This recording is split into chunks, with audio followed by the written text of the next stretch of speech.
Bonjour, bienvenue à toutes et à tous sur Cocotte TV. Aujourd'hui, une nouvelle vidéo de présentation et on vous parle de l'alimentation Deepcool PQ 1000M. Une alimentation qui propose donc 1000 watts de puissance en 80 plus gold. Le tout dans un boîtier qui fait 140 mm de profondeur, qui intègre un ventilateur de 120 mm semi-passif, des condensateurs japonais, le DC tout DC.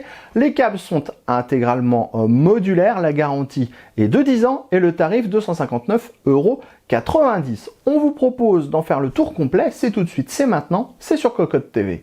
On commence comme toujours avec le packaging, on va le dire plutôt plaisant, avec un carton plutôt green, plutôt carton, et un suremballage avec la référence de l'alimentation PQ 1000M, ce qui veut dire qu'on va être sur un modèle modulaire en 1000 watts. On a également le logo 80 plus Gold qui nous dit qu'on est sur une certification 80 plus Gold. Concernant le bundle, on va retrouver le câble d'alimentation, des scratchs pour regrouper les câbles, une notice d'utilisation, la visserie et un petit dispositif ATX qui permettra de démarrer l'alimentation sans que cette dernière ne soit reliée à la carte mère.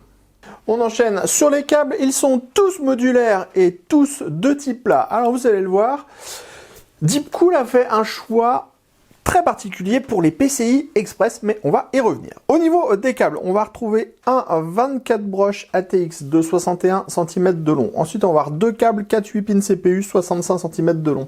Ensuite, on a trois câbles PCI Express avec une seule prise PCI Express 6-8 pins. Les câbles font 75 cm. Ensuite, on va avoir deux câbles avec 4 prises SATA. On est sur 45 cm pour la première prise, plus 12 cm, plus 12 cm, plus 12 cm pour les autres prises.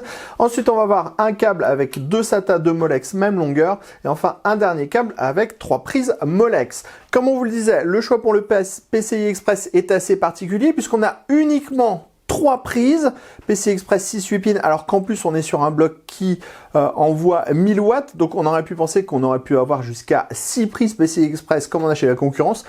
En même temps, aujourd'hui, on n'utilise plus jamais deux cartes graphiques ensemble, donc clairement, c'est pas un mauvais choix. Et quand on a une carte graphique qui est ultra maxi puissante, au maximum, on a 3 prises PCI Express 8 pins qui sont utilisés. Donc de toute façon, on est dans le range, même si on est un petit peu moins bien en prise PCI Express que ce qu'on peut retrouver chez la concurrence.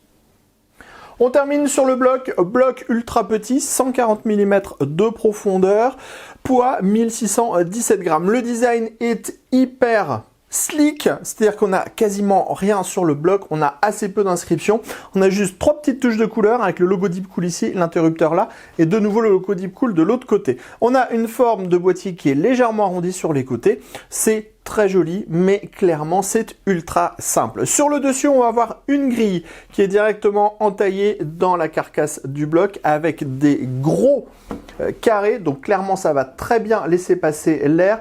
On va retrouver en dessous un ventilateur de 120 mm qui est semi-passif sous 30% de charge, donc c'est plutôt une bonne chose. À l'arrière, la grille d'extraction avec de nouveau des petits carrés, le dispositif qui va permettre la sélection du mode de fonctionnement du ventilateur, actif ou semi-passif, l'interrupteur, le dispositif pour mettre le cordon d'alimentation.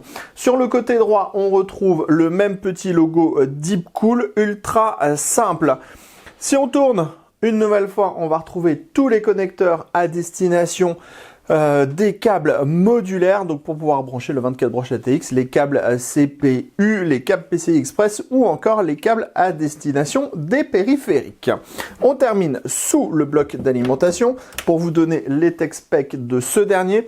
On est donc sur un bloc qui fait 1000 watts en 80 plus gold. On a un 3V3 de 25 ampères, un 5V de 25 ampères et on a un unique rail 12V de 83 ampères pour 996 watts de puissance. Sachez qu'à l'intérieur de ce bloc, on est plutôt bien servi. On a des condensateurs japonais, on a une topologie Active PFC, Full Bridge, SRC, LCC et DC2DC. On a une certification 80 plus Gold, comme on le disait, un ventilateur semi-passif et la garantie est de pas moins de 10 ans de base, donc on devrait être assez tranquille. Allez, rendez-vous très prochainement sur cocotland.com pour le test complet de cette alimentation Deepcool PQ1000 M. Rendez-vous très prochainement sur notre chaîne Cocotte TV pour toutes nos prochaines vidéos. On vous dit à très bientôt.